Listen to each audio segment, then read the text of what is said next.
So thank you for everybody joining us. We are here today to talk about AI Unleashed, Supercharge Your End-of-Year Fundraising. If you are not already talking about AI or it's not in your everyday life, where have you been? It seems to be everywhere these days. Some organizations have really started to adopt it as part of their strategy. Some people are really new to that, and we're excited that you have the opportunity to really power a lot with your organization with what you can do and the many options that are out there. Today, we're going to really talk a little bit about all those for you. So I'm Josh Hirsch. I'm the senior strategist with Sukup Strategic Solutions. I spent the last 15 plus years working in the nonprofit sector as director of development, director of marketing, and really over time I've gravitated towards that communication side and all the power that you have to drive fundraising, to really create that emotional appeal and what is possible. I'm also a faculty member with the Indiana University Lilly Family School of Philanthropy, the fundraising school. I there get to teach other courses and help develop curriculum. It's a really incredible opportunity to teach and get out there and educate more people on this wonderful world of fundraising. Father of two. I've got a 13-year-old son who's 6'2", 155. The kid's a beast, and he's eating me out of house and home, unfortunately. And my 11-year-old is probably will give his brother a run for his money. He's a tough kid. So much fun, though.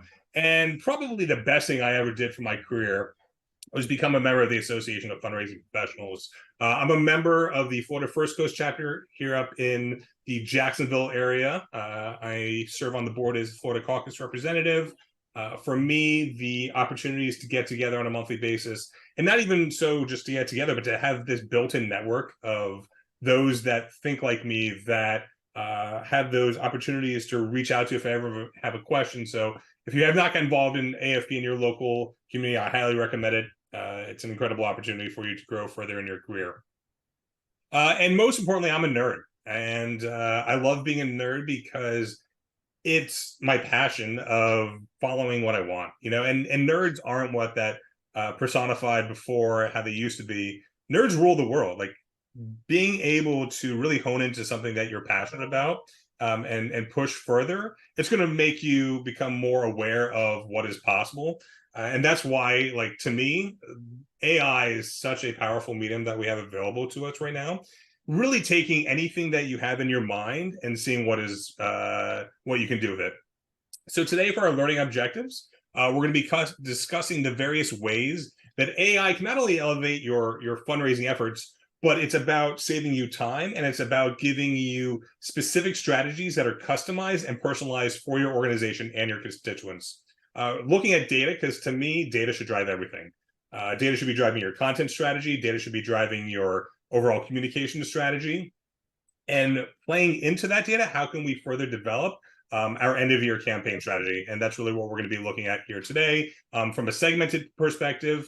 Those personalized experiences that you can do, both from a data perspective. So imagine if you have a data set and you have your donor ID, because we never want to put personalized information into these GPTs. You don't want to use anonymized data. So you have donor ID record 27. You have that they've given to this campaign, that they have this specific interest, that they've given for this amount of time. You can then generate specific letters that are personalized to them in the amount of time like that. It's going to save you so much efforts to then focus on the donor stewardship, donor retention, and really getting out there and building those relationships. And then the looking at how you can walk away with practical and tactical tips today. My goal is for you to walk away today having the opportunity to go and put this into use. We're not just going to be talking theory, but we're going to be spending a good bit of time going through the tools themselves and seeing how you can put this all into action. So this is the interactive portion of this show. I want you to take out your phones and you're going to scan that QR code, or you can go to slido.com and enter in code 2496110. We're going to jump over there right now. And what we're going to do is build a live word cloud. So you're going to, like I said, you're going to go to slido.com, enter in code 2496110. You can do this on your phone, or you can scan the QR code. And I want you to answer the question, when you think of artificial intelligence, what words come to mind? I'm going to play along here too.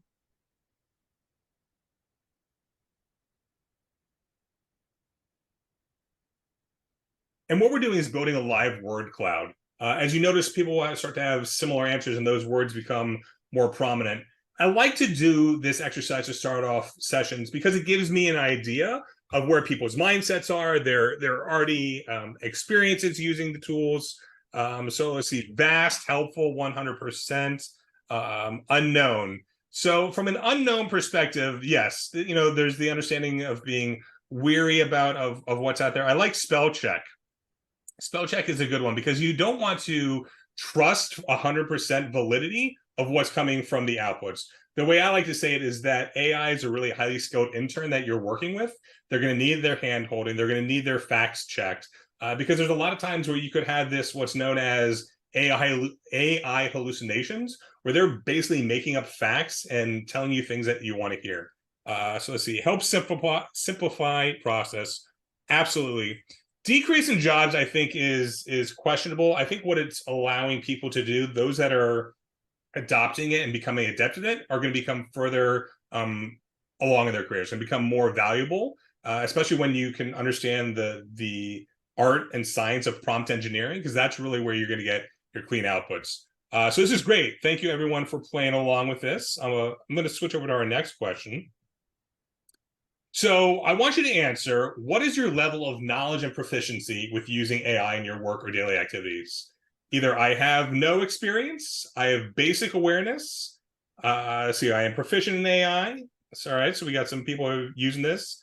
Basic awareness is coming up top. All right. So this is good. So we have some newbies here. Some people have started to play around with this a bit. This is wonderful. So it gives me an idea of who we're joining us today and where we can go from there. So this is wonderful. All right. So a brief introduction of AI. So this is why, as a fundraiser, you want to be using it. It comes down to three pillars: increase efficiency, improved decision-making, and personalized outreach. It's going to save you time. It's going to automate tasks. Not so much like, I don't want to use the word busy work, but what it's doing is allowing you to take routines, take tasks, taking content development, taking strategy development, things that we all know how to do. We all know how to write an email appeal. We all know how to write a social media post or a press release. But imagine if you're able to create highly personalized content that is specific for your organization and your segmented constituents in a heck of a lot less time to then free you up to focus on those personalized experiences and touches with your donors for stewardship and retention. That's what we're going towards. That's our goal. From also an improved decision-making standpoint, the data analysis power that you have available to you is incredible. You already are sitting on a treasure trove of data from your CRM, what's living in there, and at the same time, the testimonials that you're doing, the surveys you're conducting, which if you aren't doing surveying your constituent base, I highly recommend you can do it. There's so much you can learn from there, and we're going to touch on that a little bit later today. And then that personalized outreach, like how are you going to create those personalized experiences that are talk to me as the donor, as the supporter, as the volunteer, or whatever specific niche I'm living in associated with your organization, and then those interests that I have connected to you, you're able to take time to do this, but much quicker. So at the heart of everything is prompt engineering. Prompt engineering is really that science behind getting that patterns of what you're trying to get as your output. So this is my mind flow. This is when I'm working in prompt engineering, and we're going to spend a good bit of time today actually in the tool itself. So that's why I want to go through what a prompt looks like. So I start with, what is that solution I want to achieve? What is that problem that I have, and how can I reverse engineer that using AI? So I decide upon what's that prompt, what am I trying to work from, and then I'm going to devise my message. It's the old saying, GIGO, garbage in, garbage out.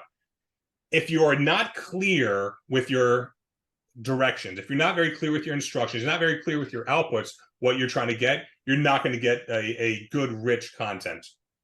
So thinking about natural language context, this is a conversation I'm having. I know it sounds silly, but I'm not just going to say, write a press release for a pet shelter in Houston.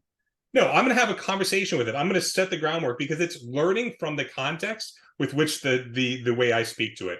It's not picking up grammar. It's not picking up capitalization. So you don't need to worry about that so much.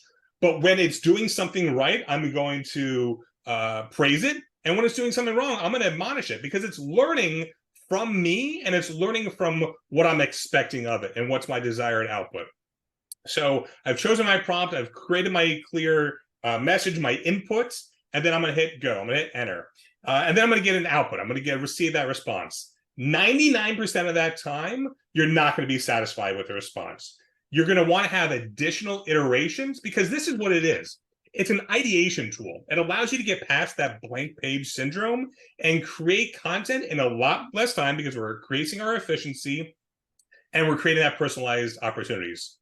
So we're going to then revise our prompt and come back up to the beginning. We're going to look at a couple of different ways that you can make cleaner prompts. But what it comes down to is the create formula or a persona pattern. And the persona pattern is where we're creating that world in which the GPT, that generative pre-trained transformer that we're working with, that is going to generate content from that lens. So I will always start out, and you'll see as we get into the tool, I have like almost a cadence that I do when I start off a prompt. I always say, act like fill in the blank. Act like vice president of advancement for that pet shelter in Houston, Texas, who has 30 years of experience, is a subject matter expert. And you'll see how I get into that, because what it then allows me to do is have a conversation with that person. And that person's then going to give me the outputs that I'm looking for. So we're going to always start out by defining that role. Like I said, with your garbage in, garbage out, you want to be very specific with your request. So clean input is going to then, at the same time, give me that clean output. Tone is a huge game changer. Tone is what allows you to completely alter the output that is being generated.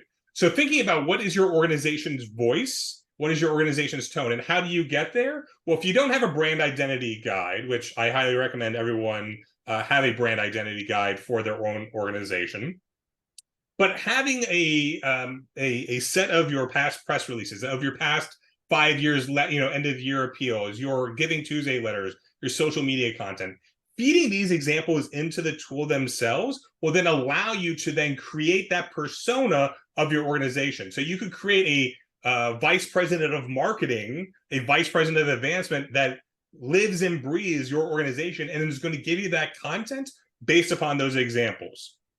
This is where it really starts from. And then data analysis is at the key. So we're going to finish up this last section on data analysis, and then we're going to jump into the tool itself and get to work. We're going to be working out of ChatGPT itself. We'll be looking at the free version, which is the 3.5 model.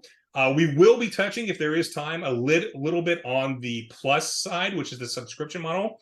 But for $20 a month, the power that it unlocks for your organization from a data analysis side, because you can go even further, from the custom GPTs that you're able to create. And I created one that has a donor focus panel of various personas. So you can test campaign material. You can test your end of year appeal letter on various donor personas, a major donor, a board member, plan giving, one-time donor, a monthly donor, and then generate what's called a propensity to donate score.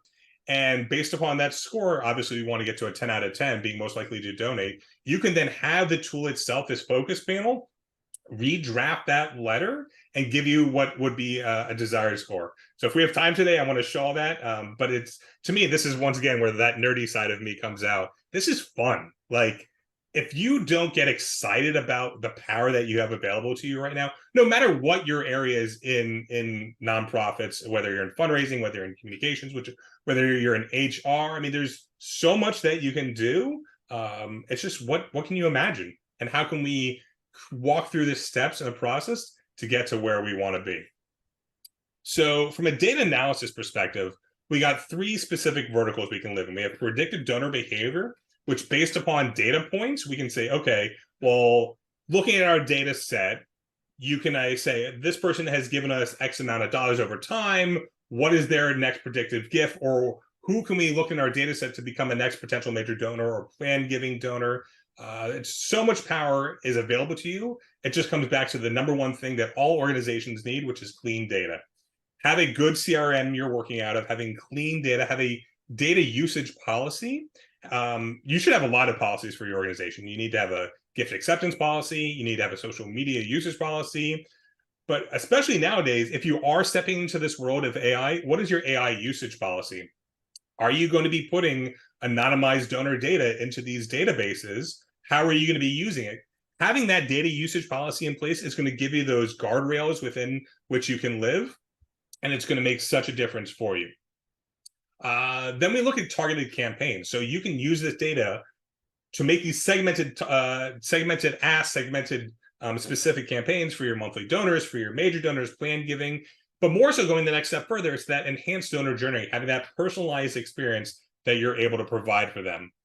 There's a lot of different types of analysis that you can run using ChatGPT, whether, like we spoke about before, predictive analysis, descriptive analysis. But for me today, what we're going to touch on are two specific analyses. We're going to look at image and video analysis and sentiment analysis. We're going to start with image analysis, and this is something that's going to be in ChatGPT Plus. It is in the subscription model, but I just want to show you like how far like we are in this crazy world that we're living in right now. So I'm going to share my screen, and we're going to jump over to here. So if you've never seen ChatGPT before, this is what it looks like. It has these various conversations that you have going along. And what's important to remember, as you start within one of these conversations, you want to have an ongoing conversation in that one. Why? Because we're training it. It's learning from us as we go. It's learning that contextual nature from our conversation. And if I, have spent the last 2 or 3 days talking to this vice president of advancement for that pet shelter in Houston, but then go into start a new chat and ask it about that monthly donor program that we created, it's going to have no idea what I'm speaking about. So it's important to remember that as we go through. So we're going to now switch over to the 4.0 model, and this is through that subscription I said. But I wanted to talk about image recognition. We all know that storytelling and empathy really is what drives fundraising. Having that personal connection, getting us in that mindset to create that experience that we want for that constituent when they're reading that letter, whether they're a current donor or a soon-to-be donor. But as you notice, if we switch from the 3.5 model, we lose that little paperclip here, or the 4.0 model. So in 4.0, I can upload PDF files. So in theory, I could upload my Form 990 into here and have it run various data analysis points. I could sit there and run, you have an event in person and people will handwrite in their information for that check-in sheet. You could put that in there and have it create a table with you as a CSV file to make it more easier for then you to input into your CRM. But what we can also do is look at it from an image analysis perspective. So let me open this here. And we're going to open this first one. And I'm going to ask it a simple question, because once again, we are going to have a natural conversation with ChatGPT. So I'm going to simply say, what is happening in this image? So clearly this is an image of family at a park. So let's see what it says. The image depicts a family moment with 3 individuals who appear to be a family unit. There's an adult male and adult female holding a young child between them. They're closely embracing the child, suggesting a moment of affection and familial bonding. The lighting indicates that it could be either sunrise or sunset, contributing to the warm and gentle ambiance of the scene. The adults are smiling, looking at the child, who appears to be happy and content in the arms of the caregivers. Goes on about the outdoor setting, the attire. So we can ask the question, what mood and emotions are being evoked in this image? And the goal is, and let's see, so the image evokes a mood of warmth, joy, and contentment. The close physical proximity and embrace suggests a strong bond and affection within the family unit. Smiles on their face, particularly the child's, radiates happiness and a sense of security. Okay, so let's look at another image. And we'll do this one. What mood and emotions are being evoked in this image? The mood in this image is somber, and the emotions conveyed are quite poignant. The young girl's expression is one of sadness and possibly longing or fatigue. Her gaze is directed outward, not engaging directly with the viewer, which could indicate introspection or a sense of being lost in thought. The dim lighting and the stark, humble setting with the bare table and the simple bowl suggest neglect or hardship, enhancing the forlorn atmosphere. The overall composition of the image, with its muted colors and natural light, adds a sense of realism to the scene, evoking empathy and concern for the child's well-being. So when you're looking at what sort of mood, emotion that you're trying to create for your story that you're telling through your appeal letters, utilizing AI to either A, look at what you currently have in-house from an image perspective and what do we want to share, or reverse engineer that, saying that I want to create an image that evokes an emotion of happiness, that radiates warmth and joy. How are we going to get there? At the same time, I'd be curious for us to say, all right, let's upload these two different images. And this is two different families at the park. So we have the original family at the park and we have a different emotion at the park. So based on the two images provided, which we're going to start off. We want to send a fundraising appeal letter for end of year campaign for our food pantry in Houston, Texas. Based on the two images provided, which would create more empathy in donors to want to contribute to our food pantry? What I love about AI in general is I never know what I'm going to get. Every time I hit enter, something else could come. And is it going to be exactly what I'm looking for? I don't know. That's why when we're going through that prompt generation workflow, looking at specifically which way am I going to go. So let's see what it says here. For a fundraising appeal, particularly for a food pantry, the goal is to evoke empathy and a sense of urgency that prompts action from potential donors. The two images convey very different emotions and narrative. The first shows a young girl sitting at the table. Oh, interesting. It's pulling from up here. With a forlorn expression. The second image depicts a family in a park with expressions of sadness and concern.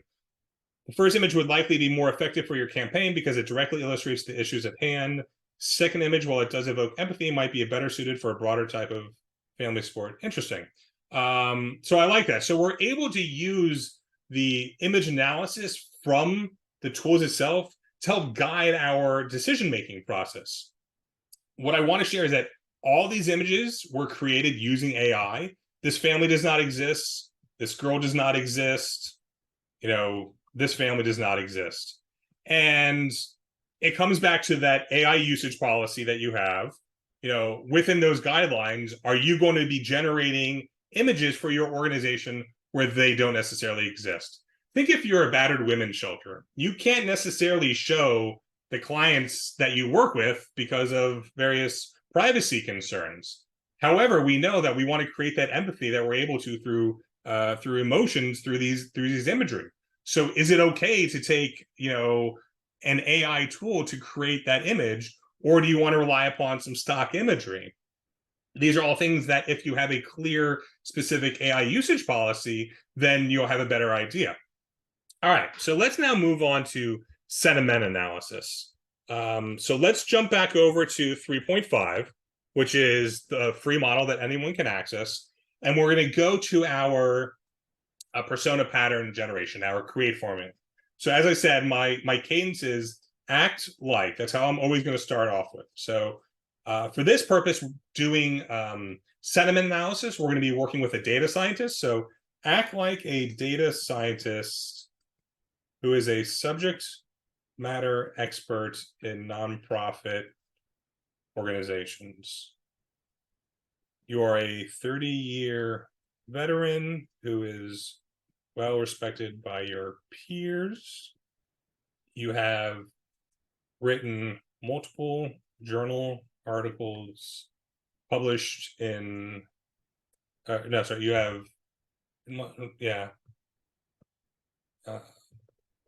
and presented internationally at conferences. So hit enter. So now we have created those blinders through which it can work. For some reason, and I've been noticing this recently, whenever I create that persona, what it does is write me a letter, which I find interesting. But it's good because it gives me then, once again, what are those bullet points? What are those areas of expertise? So data-driven decision-making. Well, that's who I want to be working with. Donor segmentation, 100%.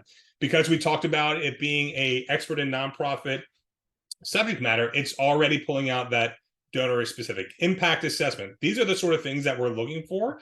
Obviously, ethical data practices, because we have a clear data AI usage policy, we're going to stay within that.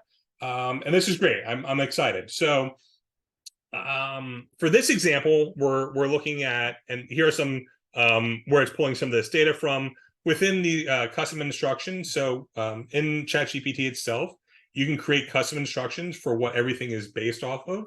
And one of the custom instructions I have is list URLs at the end of your response, not in line, so it keeps it all clean. Some other ones that I like is, no moral lectures, consider new technologies and contrarian ideas, not just the conventional wisdom, value good arguments over authorities, a source is relevant.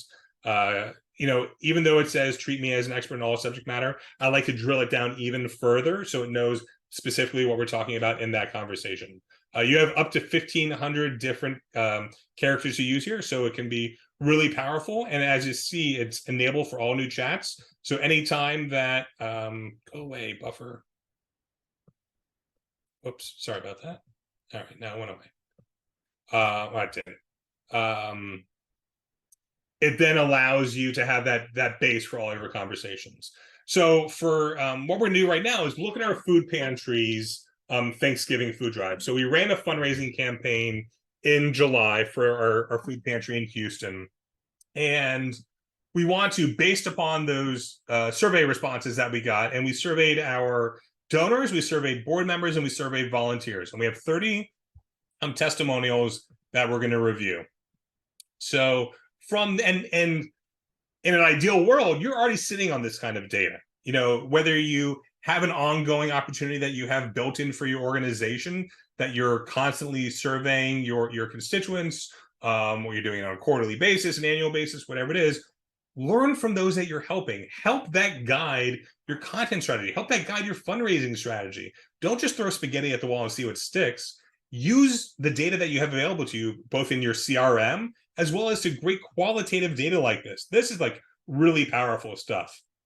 So what we're going to do is look at this data, and utilizing sentiment analysis, we're going to look identify what has negative, neutral, and positive sentiment.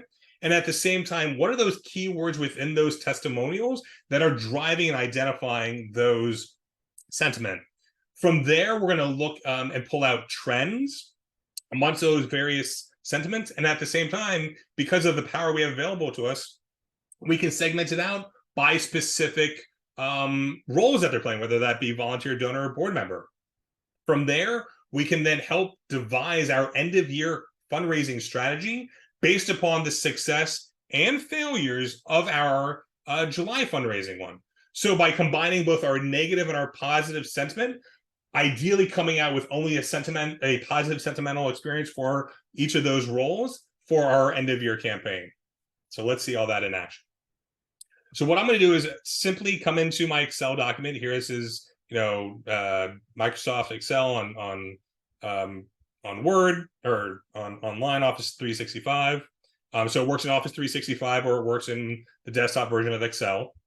So I just copied my rows, and I'm going to drop those cells into here. So we're going to say, because I want to be very specific with my prompt, with the message that I'm sending.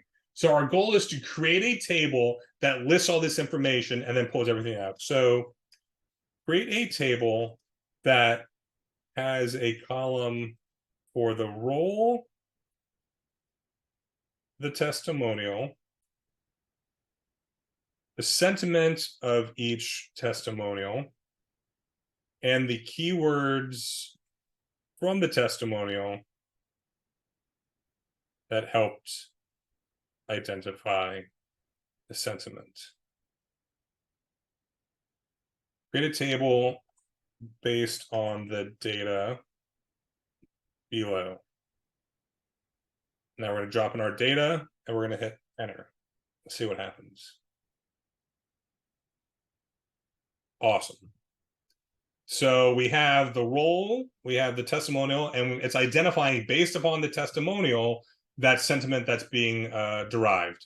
And then from there, those keywords specifically that we're seeing that's identifying it. So let's break this down even further. So create a table grouped by role based upon the results above.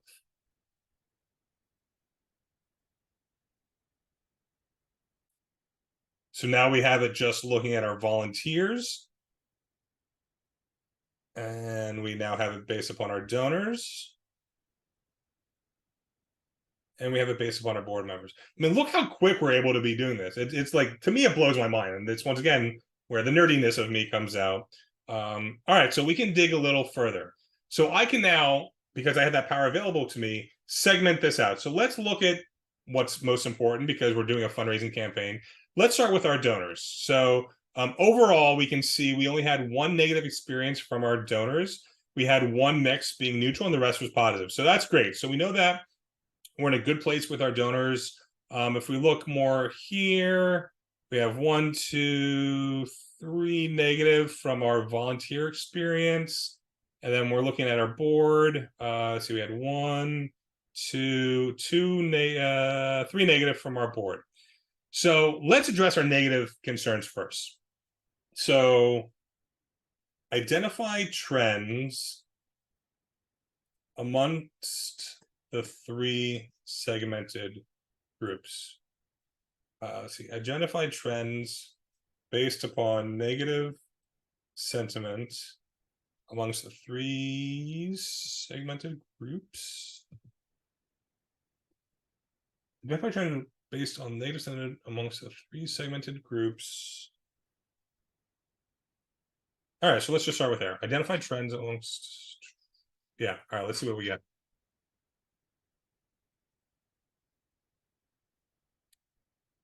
So now we're having the segmented information based upon the negative responses. So with our volunteers, where there's issues with communication and clarity, burnout, and promotional strategy. For our donors, transparency, which we always know is key, and they want ongoing updates. The board members felt there was some issues with follow-through and execution. We could have done a better job with marketing and outreach and learning improvements. So as I said before, we're going to praise it when it does something good. We're going to admonish it when it does something bad. So this is great. Thank you for your help with this. Now let's look at the segmented roles based on positive sentiment. So let's see what we're doing right. So our volunteers were excited. They're really into it, which is great. They really like the fact that we started in July to fundraise for our Thanksgiving campaign. There was good community engagement, so our donors are, know what they're doing, what their gifts are doing are really helping. They like that we're planning ahead, which is good. Which if we're able to do that, that's amazing. Heartwarming support, that's great. And then the board members like the achievement and the continuous improvement and overall strategic thinking was good. Okay, so our goal is to create the most ideal fundraising campaign for our end of year possible based upon the successes and failures of this July campaign. So we are now going to work on our end of year campaign. Our goal for the campaign is to raise $10 million from November 29th, because we're going to say that all right, so this year Giving Tuesday is November 28th. We'll say that that's the launch of our end of year campaign. So to raise $10 million from Giving Tuesday, November 28th, 2023 through December 31st, 2023. Being very specific with our instructions to get a very clear and concise campaign as our output. So we're now going to work on our end of year campaign. Our goal for the campaign is this. Based on the positive and negative sentiment from our July fundraising campaign, create an outline for a end of year campaign that launches October 1st. Because once again, if Giving Tuesday is the launch for our end of year campaign, we're not just going to start talking about Giving Tuesday on the day before, on November 27th. Ideally, you've been communicating with your constituents for 6 weeks leading up to it, that mid-October timeframe, with your first email going out and your various touches. So we're saying create an outline for an end of year campaign that launches October 1st, 2023. Create an outline for this is a multi-channel campaign utilizing email, direct mail, social media, and SMS. And SMS. Social media, text messaging. We'll just say text messaging. There will be a gala on December 15th, 2023, celebrating 25 years of feeding 5 million families in the Houston, Texas area. All right, so this is very specific of what we're looking for our end of year campaign. So our main ask was to create the outline based upon all this. Let's see what happens. I have no idea.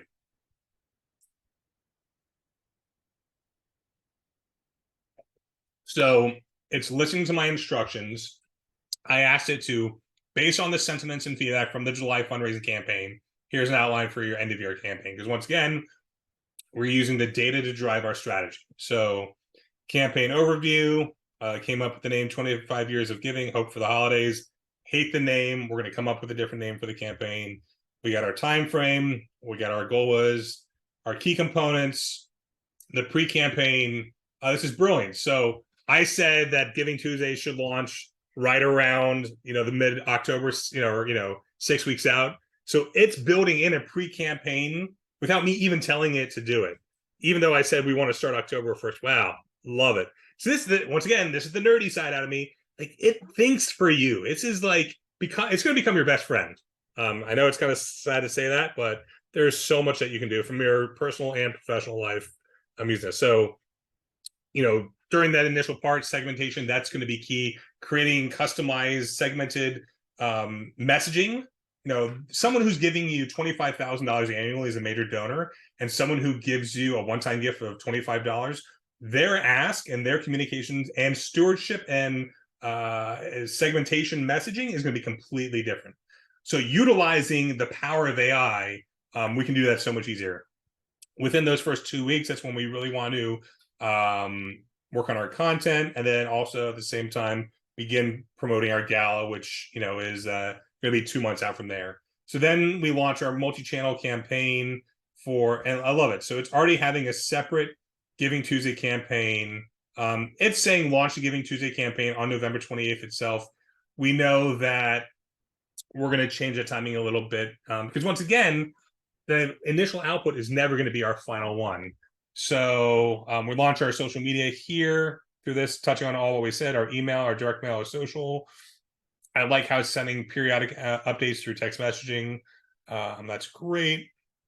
And then post Giving Tuesday, continue pushing through there. Then we get to our gala. And then we're looking at our December 16th, so our last 2 weeks push. And then, so this is great. I didn't even tell it, but it's already going into our stewardship launch for 2024, which we know that that's the most important part, is that we want to thank, tell and share the impact of the gift. So this is wonderful. I love that we're able to focus on that. then continuous engagement, our ongoing stewardship, and then using our data to track it. So in 30 seconds, it now built me a 3-month campaign for end of year to raise my $10 million across that. But this is just the tip of the iceberg. We can now go much further into this. And I'm just going to check, see, we have some couple questions here. Apparently looks like the chat was disabled. So that's, we apologize about that. We'll make sure that next time that's not, but you can drop your chat, your message into Q&A. We'll next time make sure that's not the case. Sorry about that. All right, so let's now look at the beginning of our campaign. So campaign name, I hate that. This campaign, all right, so let me start off with, we're gonna, praise it. This is a great overview. Thank you. But I hate the campaign name. Create a table with 10 options of new names for the campaign. Include a column for the reasoning behind it as such. Because that campaign name, that theme that we're going to be going with, and it's one in play into this 25 years. So Seasons of Generosity, a silver anniversary. Let's see. Do not like mentioning our gala, community compassion, joyful giving. I really don't like any of these names. Harvest of Hope. Okay. Getting a little closer. Harvest of Hope. I'm liking that. It's playing into the food name a bit. Hope evokes the imagery of bountiful harvest, symbolizing the positive impact your organization has had over the past 25 years. Okay, you know what? We're going to go with that. You sold me. The name for our campaign is Harvest of Hope, 25 years of impact. This name should be the theme that runs through all communication touches throughout the entire campaign.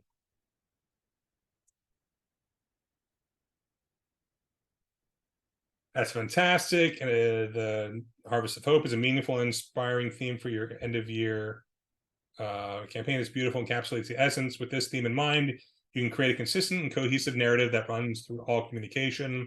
Here are some key elements to consider incorporating into your campaign based on visual identity, storytelling, messaging, gala, social media, email. All right, love it. So how we're going to incorporate this into everything. This is wonderful. I really appreciate you providing the key elements to consider for the campaign. You will be sure to include this thought process as we develop more for the campaign. All right. So you're very welcome. I'm delighted to hear that you found the key elements helpful, incorporating. So let's go back to our outline. And keep in mind, I'm going to, obviously this is not the final document. I would revise this and whittle it down to where it's much more specific to our organization, to where it's speaking our tone, our language. But this gives me an initial overview. I'm going to pull this into a Word document, into Google Docs, and work from there. But we know that within the first 2 weeks, we want to focus on segmentation. So what are the segments? What are the segmented audiences we should identify for our end of year campaign? But beyond that, let's use a specific pattern. So the question refinement pattern is a way to take the question that you have for it and make it better. So utilizing the question refinement pattern, because basically it's going to break down the question itself and then give you the answer. So utilizing the question refinement pattern, create a improved prompt based on the prompt below. Ask me if I want to use that new prompt. All right, let's see what we get. Would you like me to help you identify the specific segments and audiences that would be most effective for targeting your end-of-year campaign? Yes, that's what I want you to do. To identify the most effective segmented audience for your end-of-year campaign, consider the following factors: donor history, demographics, engagement levels, lapsed donors. Yeah, absolutely. Live bunts last year, but not this year. Side bunts some year, but not this. Major donors, volunteers, corporate partners, event attendees.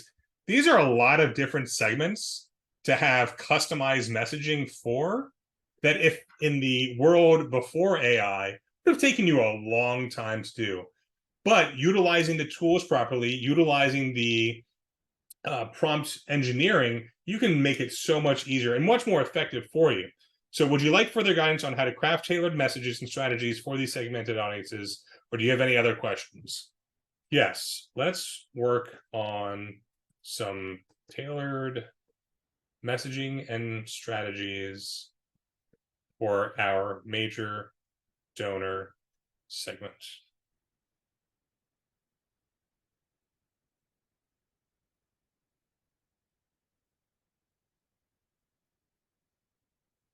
Give it a second to think. And remember, we're doing this all in the free version of ChatGPT 3.5 model. You all have the ability to do this. It just comes back to clean prompting, knowing what those clear outputs that you're looking for to generate the output based on your inputs. So go, certainly crafting tailored messaging and strategies for your major donor segment is crucial. Require personalized and strategic communication to engage and inspire them to contribute generously. Here's a step-by-step approach. Obviously, we're going to segment out our major donors based upon the data in our CRM. Whatever we set that threshold is. For our food pantry in Houston, our threshold is $5,000 or more annually.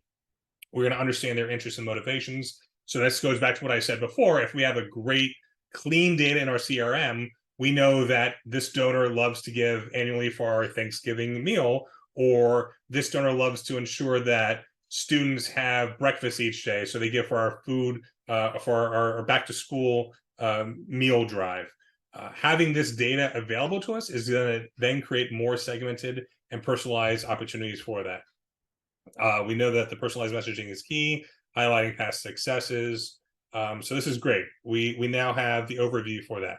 So what we're going to do is look at our giving, once again, Giving Tuesday being our launch to our end of year campaign. We're going to create a, because it's a multi-channel approach. So create an email appeal for our major donors. All right, so create an email appeal targeting our major donors. The appeal should be written from the perspective of a 10-year-old girl who has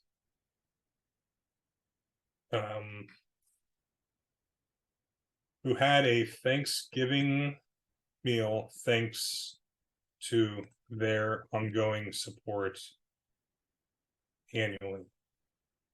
The email should include 3 donation asks, including one in the PS. The letter should be written from, or the letter should be written at the 6th grade reading level, because as we know in fundraising, we want to be in that sweet spot of that 6th to 8th grade reading level. All right, so create an email appeal targeting our major donors. The appeal should be written from the perspective of a 10-year-old girl who had a Thanksgiving meal thanks to their ongoing support annually. The email should include 3 donation asks, including one of the PS. All right, perfect. Let's see how we go. Once again, anytime I hit enter, I have no idea what I'm getting, and I know that it's not going to be the best. So I already hate this intro. I hope this message finds you well and warm as we approach horrible. My name is Emily and I'm 10 years old. I want to take a minute. No, I hate this intro. This is not at all good. Subject line is horrible. A Thanksgiving thank you from a 10-year-old friend. No. All right. So let's tear this apart. And here's the other thing. If this is a major donor and we know that they're giving at X amount of dollars annually, starting the giving level asks at 50, 100, 250 is not where I would start. Using my data, I could have the instructions be anyone who fits at this donor persona level at giving this level, then it can customize the donation amounts and what they would be able to do with that. I do like that it's giving you that the impact, because we know that a lot for today's generations, they want to see the direct impact of their gift. So that's good. But however, knowing that I'm targeting a segmented audience of major donors who are giving at $1,000 annually, asking them for $50 is not what the ask that I would be doing, because I'm using the data to drive my strategy. So let's start with the subject line, because that's at least the first part is this opening paragraph. Hey, create a table with 10 subject line options and a column for the reason. It's going to generate my table. While it does that, I'm going to read through the letter a little bit. You see, every year my family and I used to struggle to have a nice Thanksgiving dinner. We didn't have much, and it made the holiday a little sad. But then something amazing happened. Your support made it possible for families like mine to have a delicious Thanksgiving meal. I can't even begin to tell you how much it means to us. Imagine the joy on my mom's face when she doesn't have to worry about how to put food on the table for Thanksgiving. I get to have turkey, stuffing, and pumpkin pie just like in the movies. It's like a dream come true for us.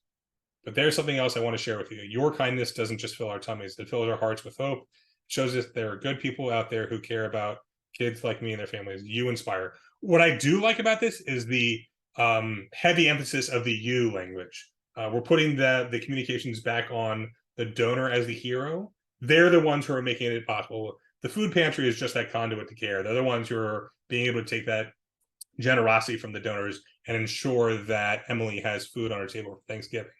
So let's look at our subject line. So I like the ones that's mentioning Emily. It's already putting me in that mindset of having a connection with who's going to be in this story. So Emily's Thanksgiving, your gift, their joy. From Emily's heart to yours. I don't love that. A Thanksgiving miracle. No, it's not a Thanksgiving miracle. Okay, I don't love any of these.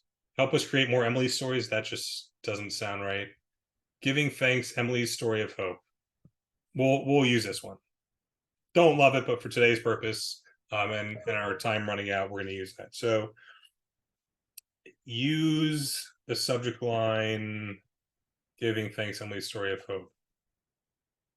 Redraft the opening paragraph using this subject line as the theme. Let's see what we get. As Thanksgiving approaches, we want to share Meet Emily, a 10-year-old girl, which kind of goes against what I said because I wanted it to be from her perspective. So, I'm going to revise it some more. So this isn't what I was looking for. I want the letter, or I want the email to be from Emily's perspective and told from her voice.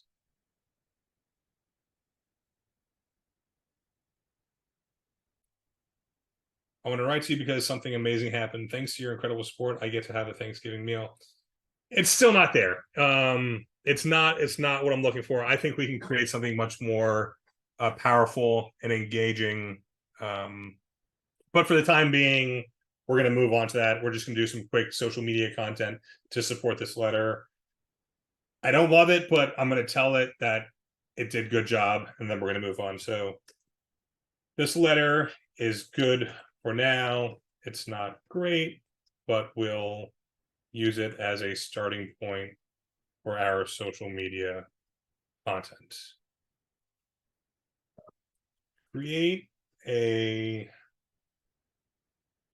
2-week or no, so we'll just do it once. So create a 1 week social media content calendar. Sorry. Create a table with the first week of social media content as we launch the campaign on October 16th.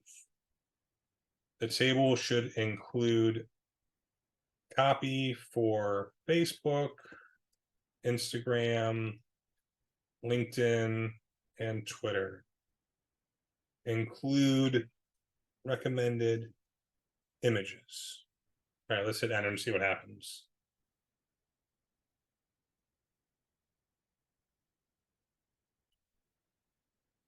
So it gave me the same post. Yeah, so this is not what I was looking for. So this isn't what I was looking for. I want a table that has different copy for each channel and a post for every day of the week. Each post should be a minimum of 3 sentences. All right, we broke it. Let's try regenerating it.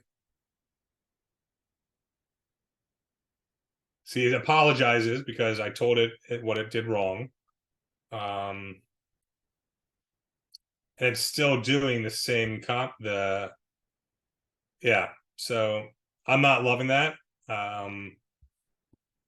This isn't what I wanted. I wanted different copy on each day for each separate channel. Don't just copy and paste from one channel to the other. See if it listens to me this time.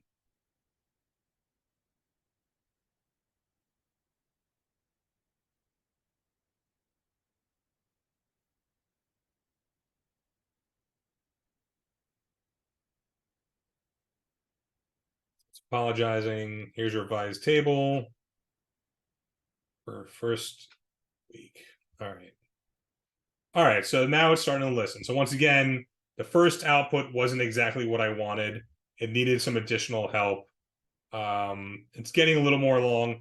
Would want something more robust. Keep in mind, this is just the intern outputting it. I would never just copy and paste this output. This would be something that I'd be starting from.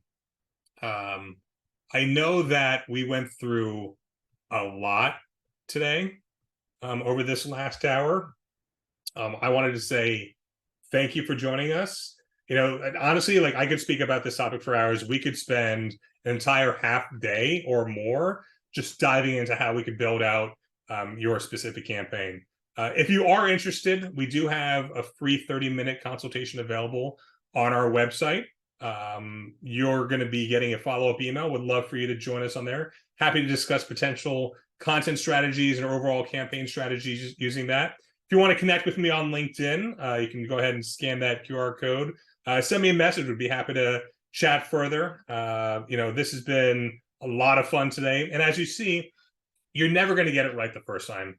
We saw that those outputs had to be continuously revised to really get to what I wanted from that specific prompt, but so powerful. I mean, how we're able to cut through that data, how we're able to sit there, use our past campaign data to begin to develop an outline for our strategy. And not only just that outline for that strategy, all the various components that were a part of it, and then how we can break down those components even further, and then how we can segment it out, those various components.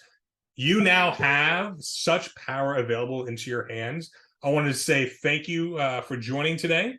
This was a lot of fun, and we hope to see you again next time.